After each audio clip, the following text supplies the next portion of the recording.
पाकिस्तान की इसराइल के मामले पर पोजीशन में कोई तब्दीली नहीं। निगरान वज़ीर ख़ारिजा जलील अब्बास जिलानी ने कहा है कि फ़लस्तीन हमारे लिए बहुत अहम मसला है।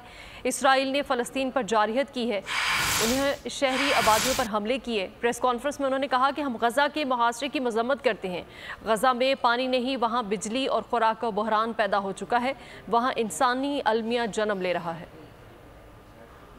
Is a very important issue for us. Israel has committed aggression. They have conducted airstrikes on the civilian population, which has resulted in the death of several innocent. We also condemn the siege of Gaza. In Gaza, people have no water, they have no health facilities, they have no food, which is again something which creates one of the major humanitarian crisis. Subscribe करें और bell दबाएं ताकि कोई खबर रह न जाए।